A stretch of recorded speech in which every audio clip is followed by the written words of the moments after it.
Rasita Mentari Bening dari UPN Veteran Jawa Timur, Prodi Administrasi Publik, Fakultas Ilmu Sosial dan Ilmu Politik. Di sini aku mau menjelaskan tentang interaksi sosial. Untuk lebih lanjut, untuk perkenalan dulu, kita simak video yang satu kali ini dulu. Oke, kita simak.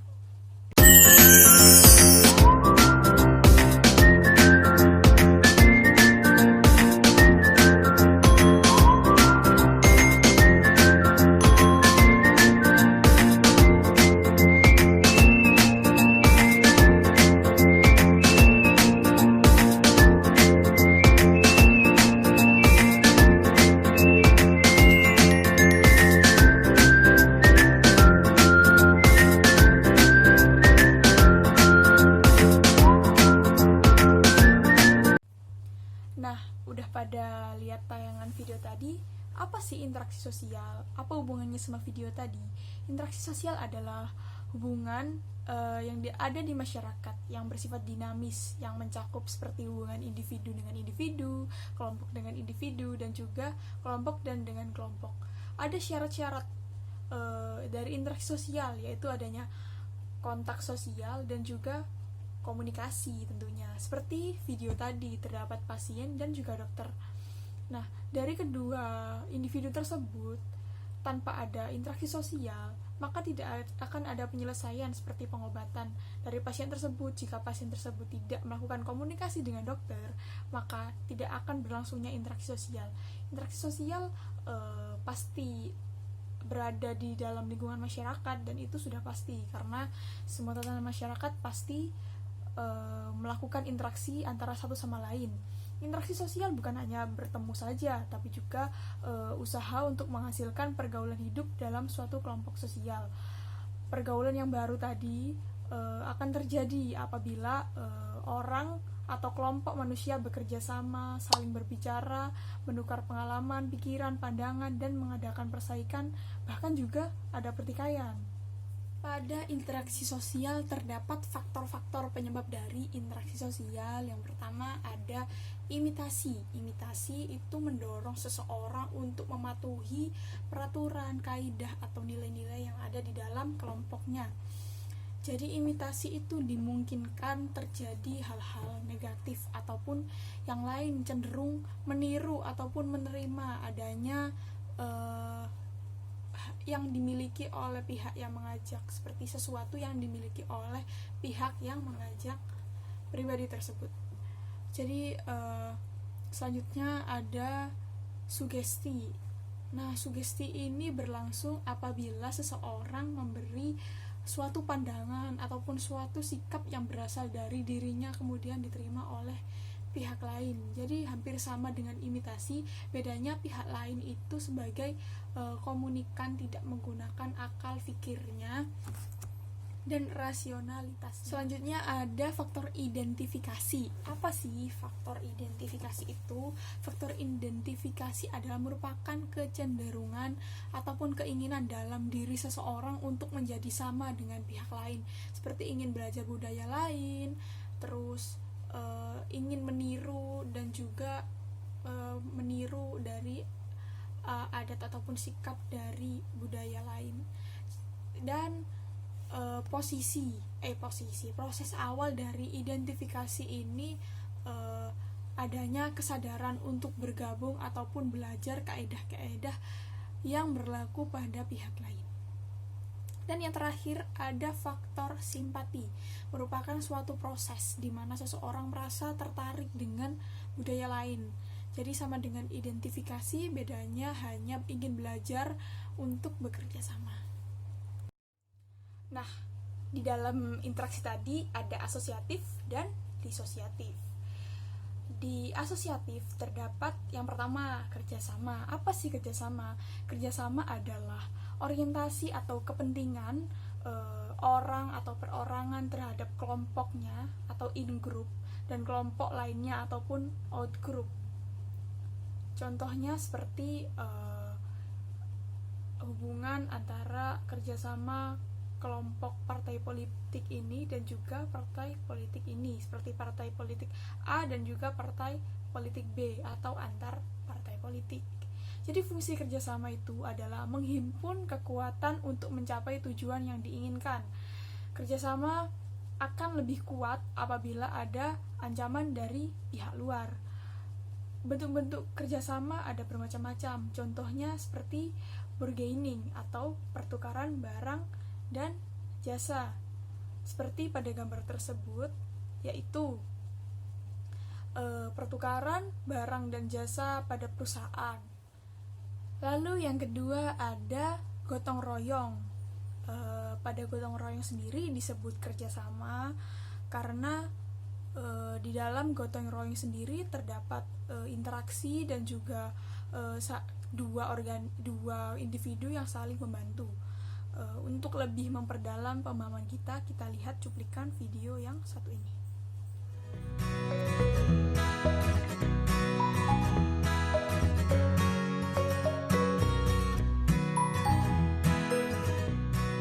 Ayah sedang apa? Oh, ini naruh beras jumputan. Beras jumputan itu gunanya buat apa? Ayo anak-anak, minum dulu. Itu salah satu simbol gotong royong di Indonesia. Juga membiasakan keluarga kita menabung. Di daerah lain ada juga. Di Jawa Barat sebutnya parelek. Oh gitu ya. Membangun jembatan dan pindahan rumah pun, masyarakat Indonesia selalu bergotong royong. Semua daerah punya kebiasaannya masing-masing. Tapi intinya sama, gotong royong. Gotong royong adalah budaya kita. Nah, sudah lihat video cuplikan tersebut. Nah, di dalam video tersebut terdapat gotong royong yang ada di Indonesia, contohnya membangun jembatan dan lain-lain. Dari gotong royong tersebut terdapat adanya kerjasama seperti saling membantu untuk membangun jembatan ataupun infrastruktur dan juga membangun jalan dan lain-lain. Nah, yang ketiga terdapat kooptasi. Apa sih kooptasi? Kooptasi adalah suatu proses penerimaan unsur-unsur dalam kepemimpinan atau pelaksanaan politik dalam suatu organisasi sebagai salah satu cara untuk menghindari terjadinya kegoncangan dalam. Contohnya seperti pada gambar berikut. Nah, pada gambar ini terdapat pelantikan menteri-menteri baru. Nah, itu adalah unsur-unsur baru pada kepemimpinan untuk menghindari terjadinya kegoncangan dalam stabilitas organisasi. Nah, itu adalah contoh dari kooptasi. Yang kedua adalah koalisi. Koalisi adalah kombinasi antar dua organisasi atau lebih yang mempunyai tujuan yang sama. Untuk contohnya bisa dilihat pada gambar berikut. Nah, di sini adalah contoh koalisi antara Presiden Jokowi dan juga mantan calon Presiden Prabowo Subianto. Nah, dari koalisi tersebut dari organisasi antara partai dari Jokowi dan juga dari Prabowo mempunyai tujuan yang sama, maka dilaksanakan koalisi. Nah, yang terakhir ada joint venture. Joint venture adalah kerjasama perusahaan dalam proyek-proyek tertentu, contohnya seperti pengeboran minyak pada gambar berikut. Nah, ini ada contoh dari joint venture, yaitu kerjasama antara perusahaan A dan B untuk melaksanakan tujuan yang sama. Nah, itu akhir dari atau bentuk-bentuk dari kerjasama. Yang kedua adalah akomodasi. Akomodasi adalah usaha orang-orang atau grup untuk meredakan suatu pertentangan dan mempunyai tujuan untuk mencapai kestabilan dan kelangsungan hubungan antar grup. Nah, bentuk-bentuk dari akomodasi yang pertama adalah koersi. Koersi merupakan salah satu bentuk dari akomodasi yang dilakukan karena proses paksaan. Di dalam koersi terdapat dua pihak. Yang pertama pihak yang lemah dan juga pihak yang kalah. Nah, pihak yang kalah tidak akan bisa melawan dan mereka pasti akan melaksanakan perintah dari pihak yang kuat. Contohnya seperti perbudakan dan juga penjajahan, seperti pada gambar berikut. Nah, ini merupakan contoh perbudakan pada zaman kolonial, yaitu kerja rodi, seperti membangun jalan dan juga infrastruktur lainnya. Mereka dipaksa untuk melakukan pekerjaan tersebut. Yang kedua adalah kompromi. Kompromi merupakan salah satu bentuk akomodasi yang masing-masing dari pihak saling mengurangi tuntutan dari konflik-konflik yang telah ada untuk menyelesaikan untuk mencapai tujuan dan juga mengurangi konflik-konflik tersebut. Jadi pihak-pihak pada yang berkonflik atau melakukan konflik mengerti dan merasakan sehingga terciptanya suatu tatanan yang damai. Contohnya seperti gambar pada berikut, yaitu lolosnya tahanan atau terdakwa dari meja hijau. Yang ketiga ada arbitrasi. Nah, arbitrasi adalah salah satu bentuk akomodasi yang meminta pihak ketiga untuk menyelesaikan suatu konflik. Jadi pihak ketiga ini yang berkedudukannya lebih tinggi daripada yang bertiga. Contohnya seperti gambar berikut. Nah, ini adalah contoh dari PBB yang membantu menyelesaikan masalah-masalah dan konflik dari para anggota atau negara-negara yang sedang melakukan konflik. Arbitrasi dilakukan karena pihak-pihak yang berkonflik tidak sanggup untuk melakukan atau berunding lagi, jadi meminta bantuan kepada pihak ketiga. Yang keempat dari bentuk akomodasi adalah mediasi, yaitu cara menyelesaikan konflik dengan jalan meminta bantuan pihak ketiga yang netral. Contohnya seperti gambar berikut, ya ini contoh dari penyelesaian sengketa tanah yang dibawa ke kepala desa. Jadi pihak ketiga yang netral membantu untuk menyelesaikan konflik tersebut. Nah, pihak ketiga ini tidak mempunyai wewenang atau keputusan yang mengikat. Mereka hanya sebagai penasihat atau penengah dari konflik tersebut. Yang kelima adalah konsiliasi. Nah, contohnya pada gambar tersebut, ini adalah contoh DPR atau pertemuan dari DPR untuk menyelesaikan suatu konflik atau masalah atau menyelesaikan dari rumusan. Nah, konsiliasi merupakan mempertemukan keinginan-keinginan pihak yang bertikai untuk mencapai persetujuan bersama. Nah, DPR ini merupakan pertemuan untuk menyelesaikan tujuan-tujuan dari dilaksanakannya suatu keputusan. Yang keenam adalah toleransi. Apa toleransi itu? Toleransi itu suatu tindakan yang dilakukan tidak direncanakan atau tanpa persetujuan formal. Jadi istilahnya di bahasa Jawa adalah tepo sliro, yaitu sadar akan kekurangan-kekurangan yang ada. Jadi pada masyarakat pasti terjadi atau banyak sekali beragam dari suku, agama, dan budaya. Nah, toleransi adalah menghargai dari semua keberagaman tersebut agar tidak mencapai pertikaian atau pertentangan ataupun konflik. Jadi sesuai kesadaran masing-masing individu untuk menghindari pertikaian. Yang ketujuh, yang terakhir adalah stalemate. Apa stalemate itu? Stalemate adalah suatu kejadian atau konflik dari pihak satu dan pihak dua yang sama-sama seimbang, tidak bisa berhenti. Jadi sama-sama seimbang, jadi berhenti karena berhenti sendiri gitu. Jadi seperti saking kuatnya, terlalu kuat sampai tidak ada yang bisa menghentikan dan berhenti sendiri. Contohnya seperti kasus korupsi. Jadi kasus korupsi selalu ada gitu di Indonesia. Jadi siapa yang menghentikan? Siapa yang memberhentikan kasus korupsi? Tidak ada. Jadi kasus korupsi selalu berhenti sendiri karena terlalu kuat dan aparat juga selalu tidak bisa ditangkap oleh polisi ataupun susah untuk dihakimi karena mempunyai kekuatan. Nah, hal tersebut adalah terakhir dari akomodasi. Yang selanjutnya, yang ketiga adalah asimilasi. Asimilasi adalah proses sosial yang ditandai dengan usaha mengurangi perbedaan-perbedaan yang terdapat di antara orang, perorangan, ataupun kelompok manusia.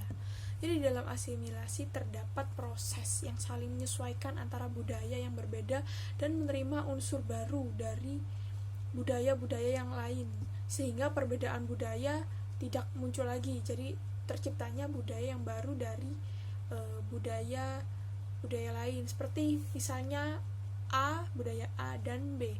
Dan asimilasi itu dari budaya A dan B menghasilkan budaya yang C. Jadi menghilangkan dari sifat keaslian dari A dan B karena menghasilkan budaya baru. Adanya syarat-syarat terjadinya asimilasi, yaitu kelompok manusia yang berbeda kebudayaannya yang pertama, dan yang kedua, orang-orang sebagai warga kelompok tadi saling bergaul sebagai warga kelompok dan secara langsung dan intensif dalam waktu yang lama. Yang ketiga adalah kebudayaan dan kelompok-kelompok orang tersebut masing-masing berubah dan saling menyesuaikan diri. Nah, itu pengertian dari asimilasi dan syarat-syaratnya. Untuk yang selanjutnya adalah interaksi sosial disosiatif.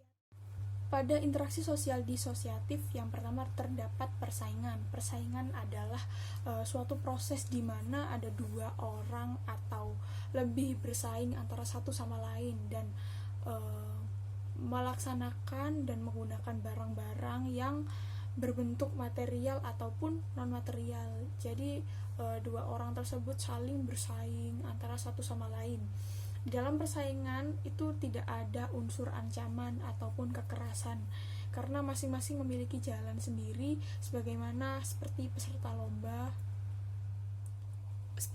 renang yang memiliki jalur masing-masing.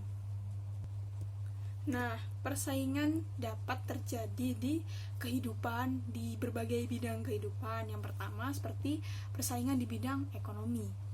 Apa persaingan di bidang ekonomi? Persaingan di bidang ekonomi seperti misalnya produsen yang bersaing merebut pasar dengan cara menekan harga produk. Yang kedua, persaingan di bidang kebudayaan. Jadi misalnya ada persaingan secara antara sistem pendidikan dengan sistem pendidikan pesantren. Itu merupakan budaya yang beda antara pendidikan di pesantren dan juga pendidikan di umum. Lalu yang selanjutnya ada persaingan untuk mencapai kedudukan dan peran tertentu dalam masyarakat. Jadi seperti contohnya persaingan ingin menjadi lurah, persaingan ingin menjadi camat, ataupun ingin mencapai atau memiliki jabatan-jabatan. Ini merupakan contoh gambar dari persaingan. Nah, ini persaingan untuk mencapai kemenangan seperti lomba lari. Jadi semua mempunyai peran ataupun tujuan yang berbeda sesuai dengan jalurnya. Lalu yang keempat ada persaingan ras. Persaingan ras itu contohnya seperti pada dulu Perang Dunia Kedua, guru-guru yang berkulit putih tidak bisa mengajar di Jepang karena kalah bersaing dengan guru-guru yang ada di lokal. Jadi guru-guru yang ada di lokal lebih menang dengan ras yang berbeda daripada ras kulit putih. Nah, pada persaingan ada fungsi-fungsi ataupun manfaat. Jadi fungsinya persaingan yang pertama untuk menyalurkan keinginan individu ataupun kelompok yang mempunyai sifat kompetitif.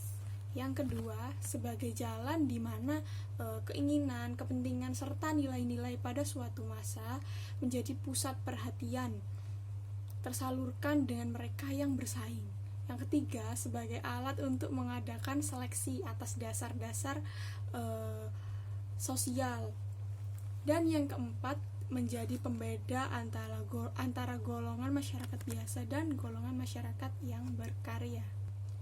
Nah, hasil dari persaingan itu berkaitan erat dengan pertama, kepribadian seseorang, kedua, kemajuan, ketiga, solidaritas kelompok, dan yang keempat adalah disorganisasi. Nah, itu merupakan pengertian dan juga penjelasan dari interaksi sosial disosiatif dari persaingan. Yang kedua, terdapat kontravensi. Kontravensi adalah bentuk interaksi yang posisinya berada di antara persaingan dan juga pertikaian. Jadi kontravensi ini ditandai oleh gejala ketidakpastian ataupun perasaan benci dan tidak suka yang disembunyikan oleh para pihak-pihak yang berkontravensi. Di kontravensi terdapat bentuk-bentuk umum dari kontravensi. Seperti yang pertama ada bentuk umum, contohnya penolakan ataupun keengganan. Yang kedua ada sederhana, misalnya menyangkal pendapat di muka orang lain. Yang ketiga ada intensif, misalnya menghasut ataupun menyebarkan desas-desus kepada masyarakat. Yang keempat adalah rahasia, misalnya berkhianat ataupun membocorkan rahasia. Yang kelima ada taktis, misalnya seperti kampanye ataupun mengejutkan ataupun membingungkan pihak lawan. Kontravensi umumnya sering dijumpai pada di kota-kota besar seperti misalnya kontravensi anak muda dan juga orang-orang ataupun orang tua karena mempunyai perbedaan kebudayaan. Seperti misalnya anak muda sudah modern atau mengerti dengan teknologi seperti ini dan perkembangan zaman, sedangkan orang tua masih berpatokan ataupun berpegangan pada pedomannya. Nah, dari dua ini bisa terjadi kontravensi antara satu sama lain. Kontravensi juga mempunyai tipe-tipe. Yang pertama, kontravensi antar masyarakat setempat. Kedua, kontravensi intelektual. Yang ketiga, antagonisme, keagamaan, dan juga oposisi moral. Nah, itu contoh dan pengertian dari kontravensi pada interaksi disosiatif. Nah, yang selanjutnya terdapat contoh dari bentuk-bentuk interaksi sosial disosiatif, yaitu konflik ataupun pertikaian. Jadi apa konflik ataupun pertikaian? Yaitu suatu upaya yang dilakukan oleh individu, kelompok, ataupun masyarakat untuk mencapai tujuan-tujuannya dengan melakukan kekerasan sebagai jalan ataupun sarannya. Dan konflik ada penyebab-penyebabnya. Yang pertama seperti perbedaan kebudayaan, perbedaan antara individu-individu, perubahan sosial, dan juga perbedaan kepentingan. Nah, itu merupakan penyebab-penyebab dari konflik yang menimbulkan atau menjadikan terjadinya konflik ataupun pertentangan di lingkungan masyarakat. Pada konflik sosial juga terdapat bentuk-bentuk pertentangan. Yang pertama seperti konflik politik, yang kedua konflik pribadi, konflik rasial ataupun konflik antar kelas, dan juga bisa konflik internasional antara negara dengan negara lain. Nah, meskipun konflik merupakan tindakan yang seperti kekerasan ataupun merusak, menyebabkan pertikaian, namun akibat-akibatnya yang disebabkan yang pertama bisa menambah solidaritas in group. Jadi solidaritas yang ada di kelompok tersebut semakin menguat karena semakin bersatu untuk mengalahkan kelompok ataupun individu dari lawannya. Namun bisa juga bisa menyebabkan seperti makin lunturnya solidaritas ataupun semakin goyah persatuan dari kelompok tersebut. Bisa juga selanjutnya menyebabkan perubahan pribadi pada kelompok tersebut. Contoh-contoh konflik seperti konflik penguasaan tanah ataupun sumber ekonomi, kedudukan, ataupun perjodohan dan perkawinan itu menyebabkan konflik-konflik yang timbul di lingkungan masyarakat. Nah, itu merupakan bentuk terakhir dari interaksi sosial disosiatif. Untuk selanjutnya, terima kasih sudah menonton ataupun menyimak video dari penjelasan saya tentang interaksi sosial. Terima kasih. Saya pamit undur diri. Wassalamualaikum warahmatullahi wabarakatuh.